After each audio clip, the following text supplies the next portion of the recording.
अस्सलाम वालेकुम दोस्तों, कैसे हैं आप सब। सबसे पहले तो आई एम सॉरी, बहुत लंबा गैप आ गया।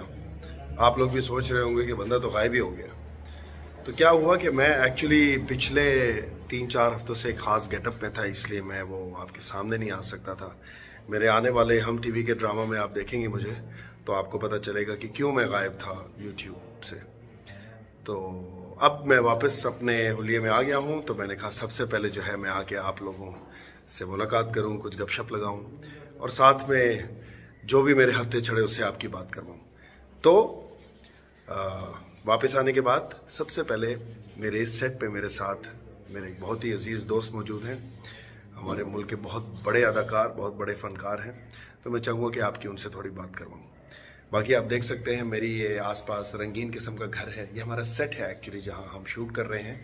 पुराने स्टाइल के शीशे हैं इसमें और ये सब। और ये मेरी एक ज़बरदस्त सी जैकेट है जो कि मेरे दोस्त नवीद रज़ा ने मुझे दी है। बाय द वे ये brand 1984, check it out if you haven't yet. तो अब चलते हैं हम अपने मेहमान की तरफ।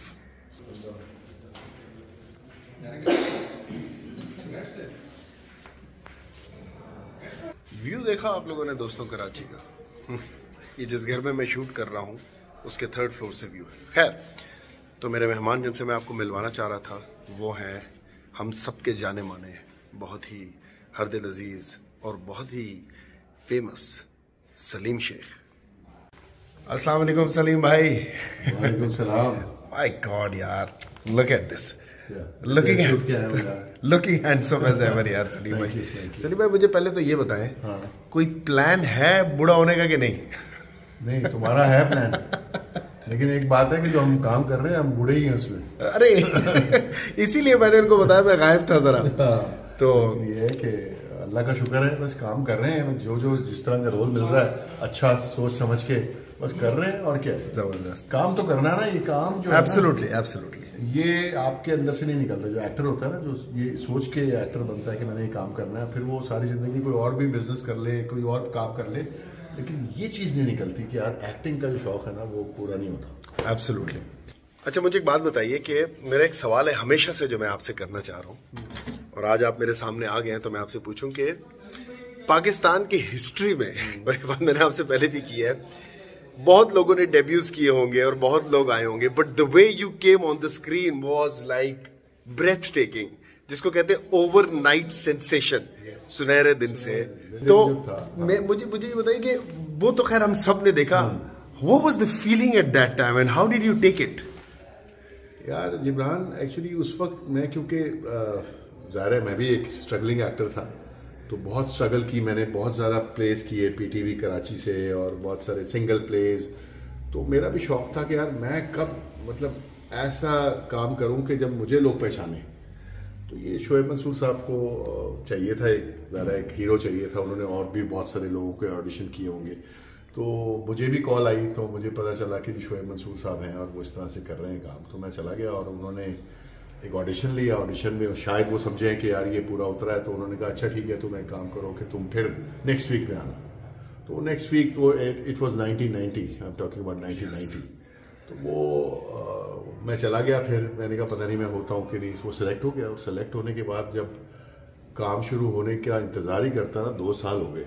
उन्होंने, शोएब साहब ने कहा मुझे कि यार बाल लंबे करने हैं तुमने और कटवाने नहीं है। मैंने कहा अच्छा। मैं बड़ी खुशी खुशी बाल लंबे कर रहा हूँ। अब मेरे दोस्त, मैं यहाँ कॉलेज में था और तो सारे कह रहे हैं यार ये बाल लंबे हो रहे हैं। मैंने कहा भाई मैं ड्रामा कर रहा हूँ यार, और 2 साल कोई शूटिंग का प्लान ही नहीं बना अभी तक और मैं बाल लंबे। शोएब साहब कह रहे हाँ भाई तुमने बाल नहीं कटवाने, क्योंकि उनको वो दिखाना था कि एक लड़का बिफोर एंड आफ्टर जब वो उस पर जाता है कैडेट लाइफ में क्या होता है। तो वो 2 साल के तक इंतज़ार करने का, मैंने कहा ये ड्रामा नहीं बनना और मैंने हिट नहीं होना और मैंने कुछ नहीं करना, क्योंकि मेन लीड था। तो मैं बड़ा खुश था। लेकिन फाइनली शोएब साहब का एक अपने प्लान्स होते हैं, आपको पता है, बड़े लोकेशन देखना, ये यस एब्सोल्युटली। उसमें काफ़ी करने के बाद उन्होंने जब ड्रामा शुरू किया और उसके बाद जब काम शुरू हुआ, तो जब एक दिन मैं, वही एक बात याद है शोएब साहब की, मैं काकूल अकेडमी में था और मैं बड़ा उदास था क्योंकि मैं कराची में रहता था और मैं दोस्त यार सारे यहाँ पर। तो मैं कहते थे यार तू कहाँ जा, तो मैं महीनों के लिए जाता था वहाँ पर। तो जब वापस आया, वहाँ पर बैठा था तो एक उदास था उस दिन, मैं बड़ा दिल कर रहा था मैं उड़ के चला जाऊँ। कहते क्या बात है, वो मैं ऐसे तुम्हारी एक्टिंग नहीं होगी, तुम उदास बैठे हुए। तो मैंने कहा सर बस वो याद आ रहा है, मैंने कराची जाना है, कब ख़त्म होगा। कह रहे एक बात याद रखना, जिस दिन ये ड्रामा चल गया ना, तुम उस वक्त मुझे याद करोगे। तो बात तो ठीक है ना, लेकिन उसके बाद रातों रात जो फेम मिला है, तो अल्लाह का शुक्र है, शुक्र अल्हम्दुलिल्लाह कि ऐसा प्रोजेक्ट मुझे मिला और बड़ा ही हिट हुआ। एब्सोल्युटली। वो जो कहते हैं दोस्तों के एंड द रेस्ट दे से इज हिस्ट्री, तो वो हुआ था उस ड्रामे के बाद। हमने वो ड्रामा देखा और उस टाइम पे मुझे अच्छी तरह याद है कि पूरे मुल्क में बस सिर्फ एक ही बात थी, हर नौजवान, हर बंदे भी, कि यार ये जो लड़का है, ये जो पीएम में इसकी जो जर्नी है यार, literally it was a house hold story. Anyways, तो मेरा अगला सवाल उसके हवाले से ये है सलीम भाई के, ये तो हो गया, ये बताइए उसके बाद यकीनन फीमेल फैन फॉलोइंग का एक लेवल बन गया होगा, तो उसको कैसे उसको हैंडल हो गया, बस हैंडल करना नहीं होता उसका कोई प्लान नहीं होता कि किस तरह हैंडल करना है। वो तो इससे बड़ी खुशी की क्या बात होगी कि आपके फैंस आपके इर्द गिर्द, और आपको उस टाइम आपकी शादी तो नहीं हुई थी? नहीं, उस वक्त शादी नहीं। तो फिर तो कोई रिश्ते आए होंगे, मतलब क्रेजी।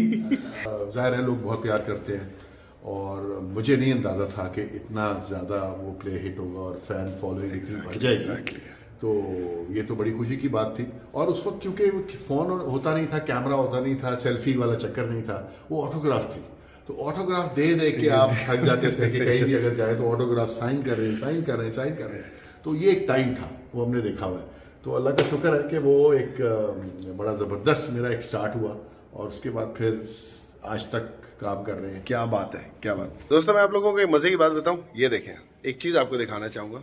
ये आप देख रहे हैं, ये ये ना मेरा एक बड़ा पेक्यूलियर सा, मेरी ये चिन डिम्पल जो है ये हमेशा से है, और लोग मुझे हमेशा से कहते थे जब भी मैं काम करता था, यार तू सलीम शेख का भाई लगता है। सलीम, और हमने आज तक कोई काम नहीं साथ किया था, लेकिन हम उसमें साथ नहीं थे। डिफरेंट ट्रैक्स में प्ले किया था, रूखे नैना, उसमें इनका अलग ट्रैक था, मेरा अलग ट्रैक था। तो इस बार पहली बार हम दोनों, और मजे की बात कि फाइनली इस प्ले में जावेद शेख साहब भी हमारे साथ है, तो हम तीनों थोड़ी एक साथ फाइनल इकट्ठे हो गए। ये तो है, ये इत्तेफाक है कि पहली बार हम दोनों भाई भी बने, और शेख साहब हमारे वालिद साहब से बने। तो इस they can not get a better casting than this, more authentic.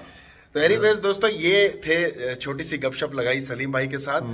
हम जो ये प्रोजेक्ट कर रहे हैं, हम टीवी का, बहुत जल्द आप हमें देखेंगे स्क्रीन पे, और मैं कोशिश करूंगा कि मैं भी इनकी तरह हमेशा यंग ही दिखूं। इसके लिए बड़ी मेहनत करनी पड़ती है, मेहनत भी करनी पड़ती है, और इसके लिए मैं आपके रेस्टोरेंट भी जाना चाहता हूं। ओह यस, रेस्टोरेंट है, और मुझे अब पता लगा है इतने देखो यार, ये देखो, और मैं इस्लामाबाद भी चक्कर लगता है, लेकिन मैंने कहा भाई अब मैंने जाना ही जाना, जाएंगे, और ये आई विल मेक श्योर कि ये वहां जाएं, और हम इनकी जो है वो खूब मेहमान नवाजी करें।